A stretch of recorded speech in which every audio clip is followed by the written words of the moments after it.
Welcome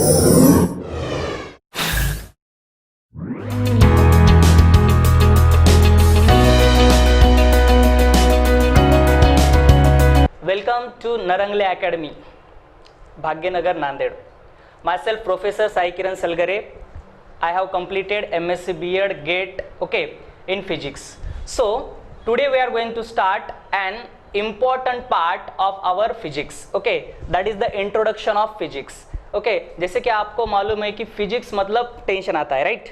physics मतलब क्या है? टेंशन आता है. पहले आज ये लेक्चर है जो आज अगर आप कंप्लीट देखते हो ये लेक्चर तो डेफिनेटली वो टेंशन विल बी फ्लैश. पूरा टेंशन जो है आपका वो खत्म हो जाएगा. So see here introduction of physics. तो फिजिक्स के लिए फिजिक्स जो है, अब देखो हम मैक्सिमम स्टूडेंट जो है नीट और जेडब्ल्यू की तैयारी करते हैं. NEET and JW that is the most important for our future life. So NEET के लिए भी और जेडब्ल्यू के लिए भी फिजिक्स की बहुत आवश्यकता है. और फिजिक्स के लिए क्यों डरते हैं बच्चे? क्योंकि उसमें न्यूमेरिकल्स रहते हैं, क्योंकि उसमें कंसेप्ट रहते हैं and that concept which are not along to our surrounding. वो जो कंसेप्ट है वो हमारे सराउंड के अलोंग में नहीं रहते वो कंसेप्ट. सो दैट्स वाई आज जो है हम फिजिक्स का ये जो लेक्चर देखने वाले हैं इसमें आपका पूरा क्लियर हो जाएगा, यहाँ तक कि आपका 12th तक जो आपकी भीति है, जो आपका डर है फिजिक्स के लिए, that will become a gone. So introduction of physics. I will write here the 7 points that is most important for the study of physics. Physics की स्टडी करने के लिए जो 7 पॉइंट्स है ये बहुत इंपॉर्टंट है. आता ह्या 7 पॉइंट मध्ये बघा, पहिला जो पॉइंट आहे स्टडी एव्हरीडे. आपल्याला जे आहे ते रोज अभ्यास करावा लागेल. रोज अभ्यास म्हणजे काय? आता 3 दिवस झालं आपण एक पॉइंट घेतला, तुम्हाला तुम्ही 9वीला 8वीला तुम्ही जे आहे ते बघितलं असेल किंवा त्याच्या मागच्या वर्गात बघितलं असेल. जर सुट्ट्या आल्यात, आता लॉकडाऊन आहे बरोबर, लॉकडाऊन मध्ये तुमच्या किती लक्षात राहिलं? आता फिजिक्स एक असा विषय आहे का तुम्ही पहिल्या दिवशी जे अभ्यास केलात त्याच्यावर पुढचं डिपेंड करतंय. आलं का? कायनेटिक एनर्जी आणि पोटेन्शियल एनर्जी आली तर तुम्हाला टोटल एनर्जी समजते. कायनेटिक एनर्जी पहिल्या दिवशी झालेली आहे, पोटेन्शियल एनर्जी त्याच्या दुसऱ्या दिवशी झालेली आहे आणि टोटल एनर्जी आहे ते तिसऱ्या दिवशी झालेली आहे. That total energy is the sum of kinetic energy and potential energy. If you know the kinetic energy and potential energy, then only you will get the total energy. It means that you have to study every day. You have to study every day. अब तुम देखो आज 1 hour करोगे, कल 2 hour करोगे, परसों 3 hour करोगे, but consistently 1 hour कर रहे हो तो कंसिस्टेंटली 1 hour करो आप. 1 तास जर करायचा आहे तुम्हाला तर 1 तासच फिजिक्सचा अभ्यास पूर्ण करा. आलं का लक्षात? 2 तास करायला 2 तास करा, पण एकही दिवस असा मिस नाही झाला पाहिजे की त्यातून तुम्ही अभ्यास केला नाही, असं कधीच नाही झालं पाहिजे. So that's why that first point is too important to us because you have to study every day. जर दररोज अभ्यास केला तरच फिजिक्स तुम्हाला लक्षात राहील आणि फिजिक्स मध्ये इंटरेस्ट निर्माण होईल. आलं का लक्षात? दुसरा पॉइंट आहे आपल्याला रीड द टेक्स्ट बुक. आता बरेचसे शिक्षक आहेत किंवा बरेच तुमच्या शाळेमध्ये किंवा क्लासमधले बरेच शिक्षक किंवा बरेच लोक तुम्हाला असं म्हणत असतील का मी जेवढं सांगतो तेवढंच करा. त्याच्या पलीकडे करायची आवश्यकता नाहीये. ठीक आहे, तुम्हाला जे ते योग्य वाटत असेल तर ते करा, पण माझ्या पॉइंट ऑफ व्ह्यू नुसार जर तुम्ही बघितलं तर तुम्ही टेक्स्ट बुक जर रीड केलात, टेक्स्ट बुक वाचलात, आलं का लक्षात? टेक्स्ट बुक वाचलात तरच फिजिक्स किंवा कुठलाही विषय आपल्या डोक्यामध्ये जाईल, कारण ते तुम्ही स्वतःहून समजून घेत आहोत, कोणी सांगलं म्हणून करत नाही ते. आलं का लक्षात? जेव्हा तुम्ही स्वतःहून काही करता ते तुमच्या जास्त डोक्यामध्ये जाते असं मला वाटते. त्यामुळं फिजिक्स असो, केमिस्ट्री असो किंवा बायोलॉजी असो, हे सगळे विषय डायरेक्ट तुमच्या डोक्यामध्ये जाण्यासाठी you have to read the text book fluently. With your 100% concentration. तुमच्या 100% कॉन्सन्ट्रेशन नुसार तुम्ही फक्त 1 तास अभ्यास करा. किती? 1 तास जरी अभ्यास केलात, आलं का लक्षात? Concentrately. I am believe in the hard work. मी हार्ड वर्कवर विश्वास करणारा माणूस आहे.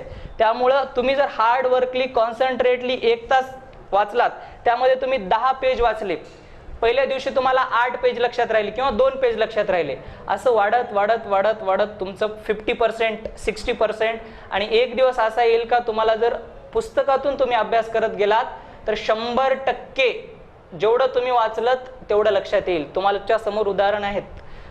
जर तुम्ही भूतकाळात बघितलं तर स्वामी विवेकानंदांना आठवा, ओके, त्यांनी कसा अभ्यास करत होते, ओके, तुम्हाला सांगितलेले पण असतील त्या गोष्टी, बरोबर, ओके.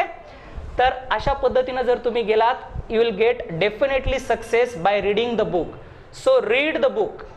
मैं रहू या कोई भी रहने दो, कोणी असो, माझ्या ठिकाणी मी असो किंवा कुठलेही शिक्षक असो, आलं का लक्षात. कुठलाच शिक्षक कंप्लीट तुमच्या पुस्तकातलं 100% घेत नाही. काही पॉईंट्स आमच्याकडून पण राहतात, माझ्याकडून पण राहतात, दॅट मे बी स्किप, ते स्किप होतात माझ्याकडनं.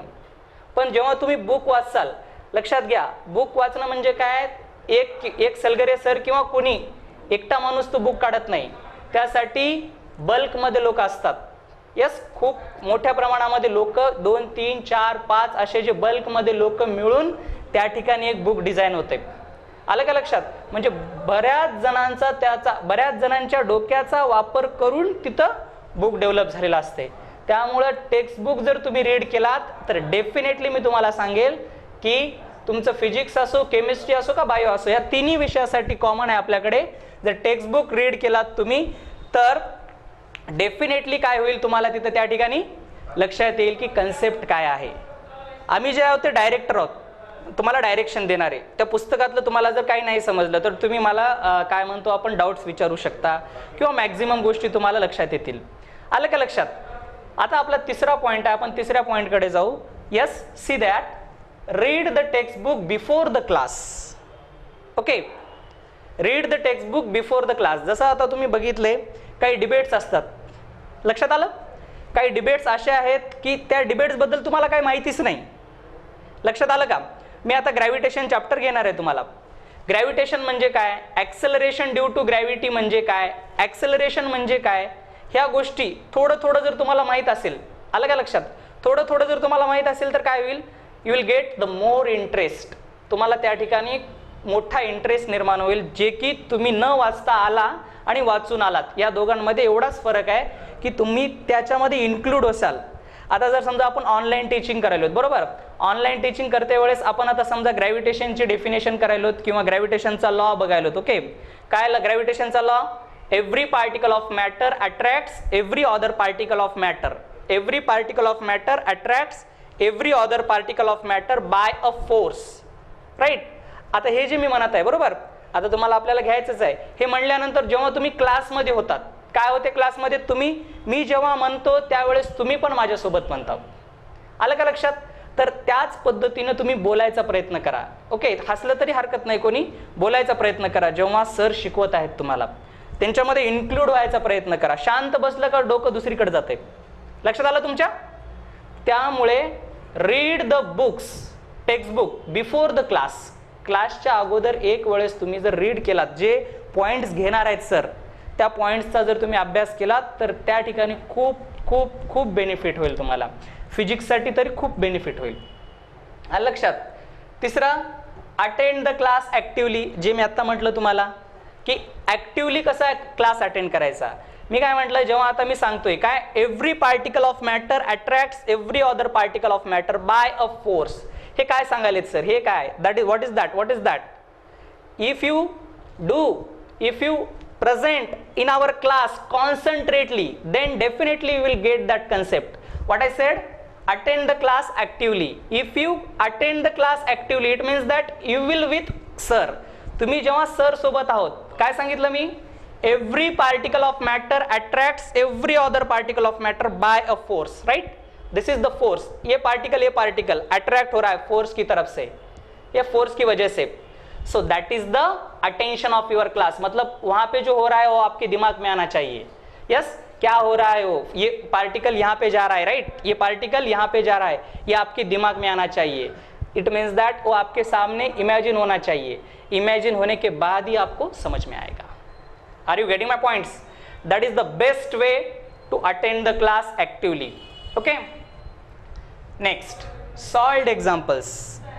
आता बघा, आपल्या पुस्तकामध्ये, आपल्या बुक्समध्ये तुम्ही जर बघतोय, त्या बुक्समध्ये काय, सॉल्व्ड आणि अनसॉल्व्ड दोन एक्झाम्पल्स असतात, दोन पद्धतीचे एक्झाम्पल्स असतात, बरोबर का.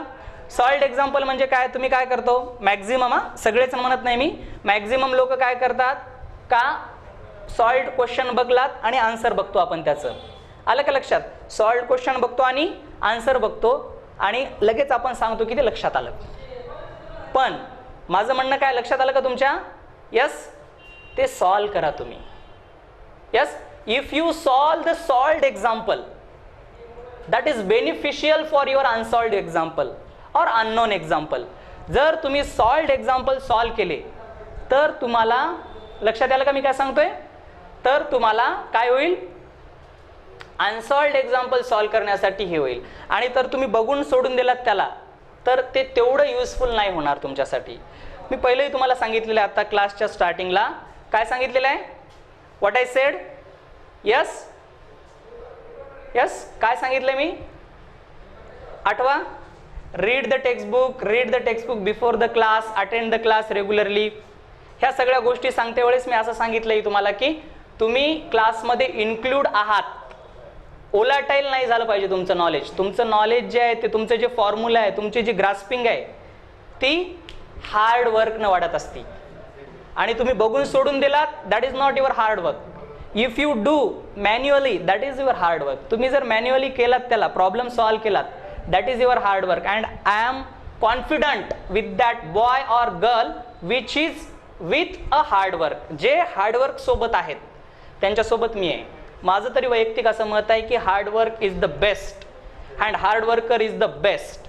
Okay, so solved examples solve करना है and after that solve the problems.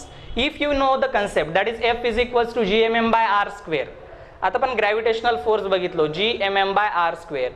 त्या कन्सेप्टमध्ये तुम्ही जवळपास प्रत्येक कन्सेप्टमधले 20 ते 25 प्रॉब्लेम, 30 प्रॉब्लेम तुम्ही ओन वेनं केले पाहिजेत.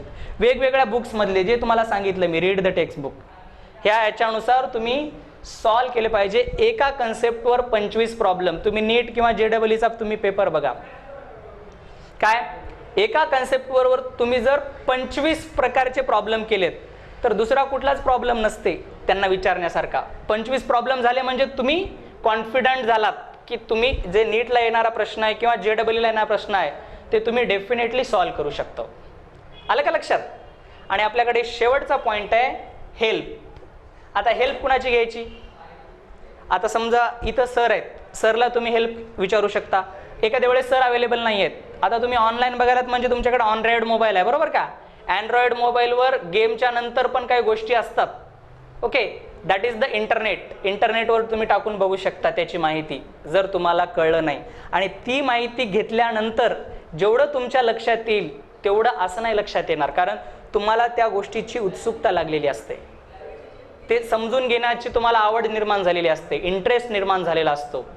Okay, so if you go all these things then definitely I will say your physics will be very good, best. Understand? Okay, तर अशा पद्धतीने जर तुम्ही फिजिक्सचा अभ्यास केला तर फिजिक्समध्ये खूप मोठा इंटरेस्ट निर्माण होईल तुम्हाला, खूप मोठा. आणि फिजिक्समध्ये इंटरेस्ट झाला, जसं तुम्ही सांगतो की biology is too important for our MBBS. Biology जसं MBBSला लागण्यासाठी फार महत्त्वाचा विषय आहे, कारण ते 360 मार्क्सचा विषय असते, बरोबर का? त्याच पद्धतीनं न लागण्यासाठी फिजिक्स महत्त्वाचं आहे. न लागण्यासाठी लक्षात आलं का तुमच्या? मॅक्झिमम स्टुडंट 10 मार्क, 5 मार्क, मायनसमध्ये मार्क पडतात. कधी 50 मार्क पडले तरी खूप चांगलं समजतो आपण. जर तुम्ही ह्या वेनं गेलात यू विल बी द 150+, 150च्या वर जाणार तुम्ही ह्या वेनं जर तुम्ही गेलात तर. आले का लक्षात? आत्तापासनं 10वीला हो तुम्ही, 9वीला हो, कुठल्याही वर्गात राहा तुम्ही, ह्या वेनं जर गेलात तर डेफिनेटली मी सांगतो तुम्हाला 150च्या पुढे जाणार तुम्ही. 150 सेल्फ स्टडी करून सुद्धा, गायडन्स घेऊन. आलं का लक्षात? अशा पद्धतीनं जे आहे ते स्टडी करा. And that is our introduction of our physics. हे फिजिक्सचे इंट्रोडक्शन आहे. Now let's move to 10th syllabus. आपल्या 10वीच्या सायन्समधला फिजिक्सचा जो भाग आहे लक्षात घ्या. Gravitation, effects of electric current, heat, refraction of light and lenses. Gravitation, effects of electric current, heat, refraction of light and lenses. These are the 5 chapters including in our 10th semi English. Semi Englishच्या सिलेबसला हे 5 chapter आहेत. हा आता बघा तुम्ही लक्षात घ्या, तुम्ही 11वी किंवा 12वीचं जे नीटची तयारी करतो किंवा JEEची तयारी करतो त्या याच्यामध्ये आपल्याला हे बघा mechanics, second one thermodynamics, that is the heat section. Okay, then third one is the optics, after that electrodynamics, okay, and last one is the modern physics.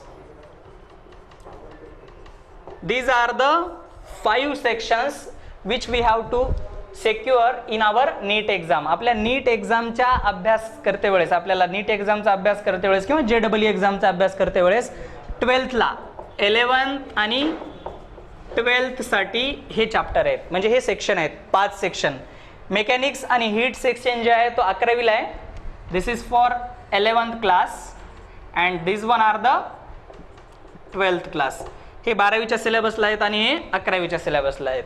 आता तुमचा जो ग्रॅव्हिटेशन चॅप्टर आहे which is related to motion, कुणाशी related आहे तो? मोशनशी related आहे. ज्या गोष्टी मोशनशी रिलेटेड असतात that things are known as the yes mechanics वाले थिंग्स. वो थिंग्स को क्या बोलते हैं हम? मैकेनिक्स वाले thing. Mechanics means what? Yes, what is meant by the mechanics? The branch of physics which deals with the study of motion. जे मोशनशी रिलेटेड गोष्टीचा अभ्यास करतो आपण त्याला काय म्हणतो आपण? मेकॅनिक्स म्हणतो. आलं का लक्षात? मग हा जो ग्रॅव्हिटेशन चॅप्टर आहे, लक्षात घ्या, ग्रॅव्हिटेशन चॅप्टर मोशनशी रिलेटेड आहे. ग्रॅव्हिटेशन मध्ये आपल्याला केपलर्स लॉज येतात. Kepler's law means planetary motion.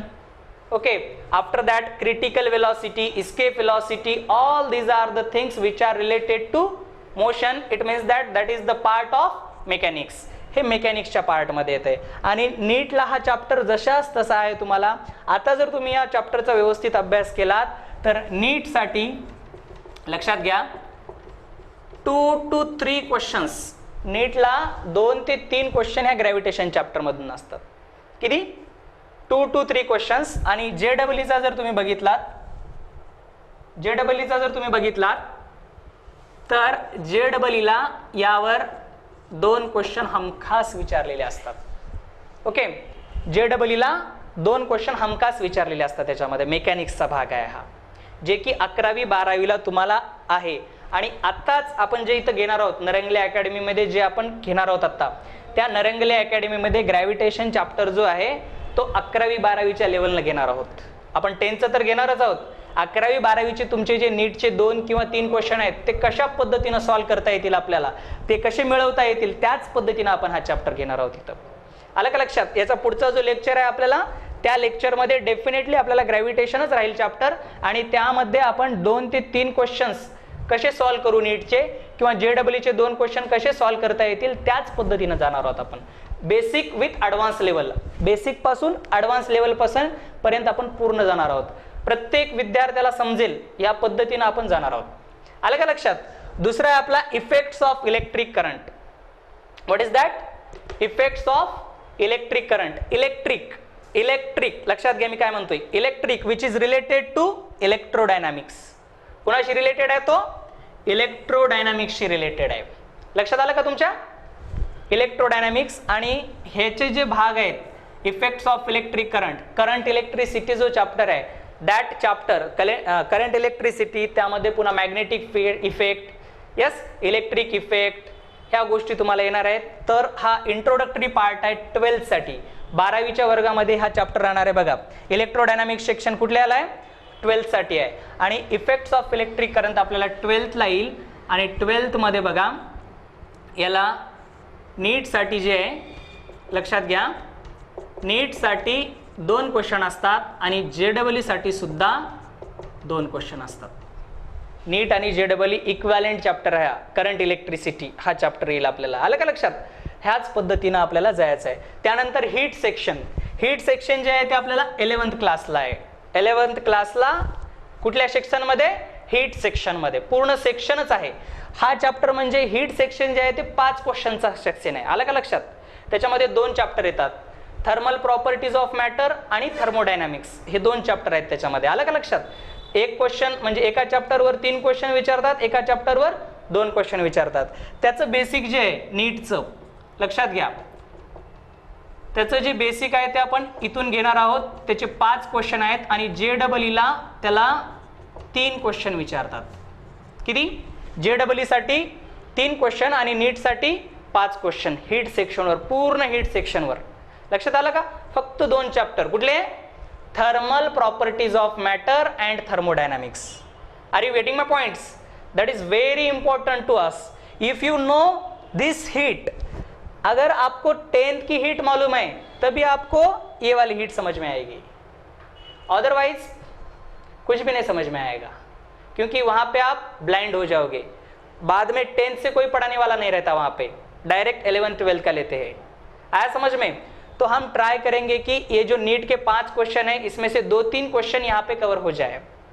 Okay, और जेडब्ल्यू के 1-2 क्वेश्चन यहाँ पे कवर हो जाए. पूरा तो नहीं कवर कर सकते ये जो 5 क्वेश्चन है, बट ग्रेविटेशन के जो है वो कंप्लीट कर देंगे हम. Okay, next, refraction of light and lenses. This both chapters are included in optics section. ये जो 2 चैप्टर है वो ऑप्टिक्स सेक्शन में आते हैं, और ये ऑप्टिक्स सेक्शन जो है यहाँ पे ऑप्टिक्स सेक्शन में 5 क्वेश्चन है. कितने? नीट के लिए 5 क्वेश्चन है, और जेडब्ल्यू के लिए जो है वो 3 क्वेश्चन है. तो इस तरह से नीट के लिए देखो 2 और 2 4, 4 और 5, यस 9, 9 + 5 14. ये 14 क्वेश्चन हम 10th में ही कंप्लीट कर सकते हैं. Are you getting my points? 10 to 14 question हम 10th में ही नीट के लिए कंप्लीट कर सकते हैं. और जेडब्ल्यू के लिए देखो 2 + 2 4, 4 + 3 7, 7 + 3 10.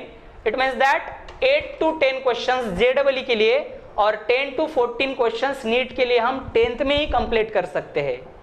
Okay, so you have to attend the class regularly.